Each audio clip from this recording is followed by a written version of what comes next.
sounded really young, and as soon as I don't look very young anymore, I thought it'd be a cheat. You don't think you look young anymore? Not as young as I did, no. Well, I think you still look all right. You know, a lot of fans. Hey. A lot of fans think that The Cure has gone quite commercial since Head on the Door. What's your feeling about that? Fuck off, I think. Are you saying this to me or to the fans? I don't really think... I haven't met anyone that thinks The Head on the Door is more commercial than the Love Cats. If you can introduce me to them, I'll explain the difference. But it's not commercial, it just... For some reason, I think perhaps because people who are starting to appreciate what we do, who are younger, we've got a bigger audience, so therefore what we do sells to more people. It doesn't mean what we do is more commercial. I mean, what would you rather? A dead Howard Jones fan or a live Howard Jones fan converted to The Cure? Personally, I prefer a dead Howard Jones fan, but there's obviously some that are sort of changing their attitudes, I think, towards what they listen to. This is making no sense, is it? It's all right. No, really.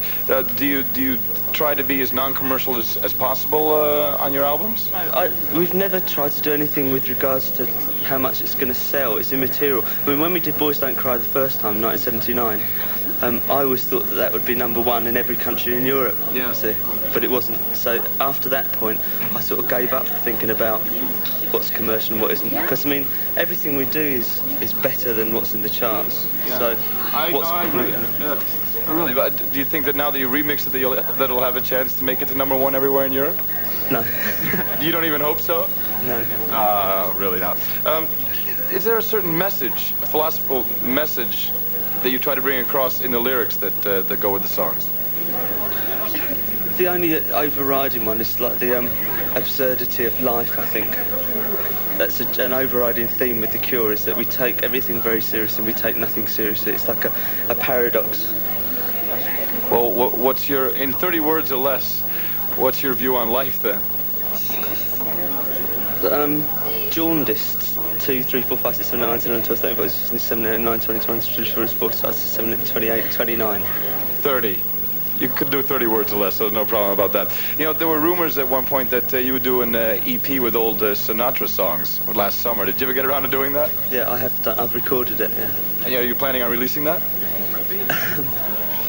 I think it's fantastic. That's why I asked. Yeah, but it's suddenly Frank Sinatra's become really popular. Yeah, in England. Yeah. Yeah, and it seems like I'm sort of jumping on the bandwagon, which is the last thing I want to do. So I just wait and see. It sounds. I'm really pleased with it, but it's just me pretending to play piano and singing. It's quite funny. Okay, well, I'll be waiting for that release. I'll tell you what, why don't we get a drink from the bar here, and we'll take a look at your all-time favorite video. If I could ask you what that is. Well, it's not all time. It's just, I think it's the best video that I've seen for about 2 years that I'm really taken with. I think the song's dreadful, but I think that the video's worth waiting for. And which one is that? Sledgehammer. By a few months. Yeah, mainly just concerts in Europe, starting with Pink Pop, and then we're just doing festivals where we can have some kind of choice with who plays with us. But unfortunately, at Pink Pop, the only other good group, the Jesus and Mary Chain, have pulled out. Yeah, so. I heard that. I heard that on the news today, that they wanted to be the #1 act or something like that, and that's why they pulled out? They were happy to be the #2 act. Me and them go back a long way. So The Cure is the #1 act, and they were going to be the #2 act? Well, there's no such thing as 1 and 2, but I don't really... they wouldn't expect to be the headline, because they know, obviously, that things being as they are, that we sell more records. But that's one of the few groups that I'd be willing to share a bill with. I think at least they're trying to do something like we do, which is something different. That upsets a lot of people, which is always a good sign. Are there any other groups or bands that you would like to be on the same bill with?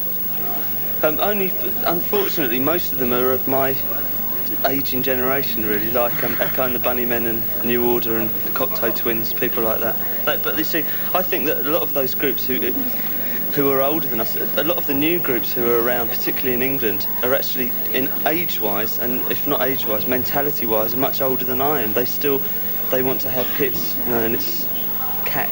Yeah. How about Susie and the Banshees? Because you used to be with them, right? Yeah. Shame on me. What, that you used to be with Susie and the Banshees? I couldn't tell you a lie. Wouldn't you want to play with them again? Wouldn't that be fun, though? Not really. I think that I was right the first time with the Banshees, but the second time I wasn't really right. I think that Sue knows what she wants, and it's not the same thing that I want. Oh, that's good though to have differences in opinions. Yes, it's more than a difference of opinion. More than that, huh? Have you ever thought of doing a duet with anybody? Just you and somebody? Simon. Simon? Yeah. From the group, you know. Funky one. Oh, well, I mean, it could have been Simon Le Bon. I mean, how about that for an idea? Yeah, that would be excellent to spot the difference. All 10 of them? No, I've often thought of doing duets with people, but I would rather do duets with someone like Billy Mackenzie from The Associates or someone. But everyone that I want to do a duet with, I want to do it because I admire them as a singer, and anyone that I admire as a singer is much better than me, so I wouldn't do a duet with them because they show me up, so I'll never do a duet. And you're also very modest. Except with Simon. I mean, I have done duets with Simon. If you want to buy some tapes outside of me and Simon singing. We'll make a deal about that after the show, okay? Just a couple more questions. It seems that a lot of bands are doing movie scores lately. Has The Cure been approached for anything like that? Strangely enough, yes, we have. I think everyone has. I've written the music for, you know, the John Hughes film that they've like Pretty in Pink. For the next one that he's doing, I've written the music for. The song Close to Me, which you'll be doing in a minute with the band. Where did you write that one? Can you remember? I write a lot of my songs, I know it sounds foolish, I write a lot of my songs when I'm in bed. Alone? Yeah, of course. I always sleep alone. Sure, okay. Well, Robert, great having you in the studio this evening. Afsluiten 2 nummers van de Townsend Twins hier in de studio. En eindelijk, we hebben hem, we mogen hem laten zien, de nieuwe clip van ZZ Top. Hier is Sleeping Bag.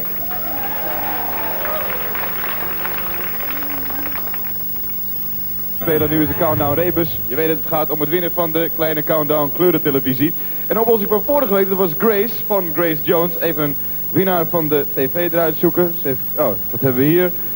Harold Elders en die woont in Sleen, volgens mij in Drenthe. Nou Harold, de kleine Countdown kleur tv komt zo snel mogelijk naar je toe. Voor vanavond, je weet het gaat nog steeds om het raden van een naam van een groep of een artiest aan de hand van de aanwijzingen die je van mij krijgt. Het gaat om het winnen van de kleuren tv en voor vanavond bestaat de oplossing uit een woord van 3 letters. Aha, het is toch wat. Let op, het is voorbij voordat je het weet. De eerste letter is de 3e letter van de titel van deze plaat. Ah.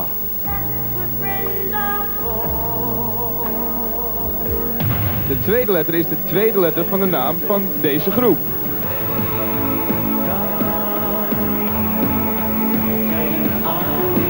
En tenslotte de 3e letter is de eerste letter van de naam van deze groep.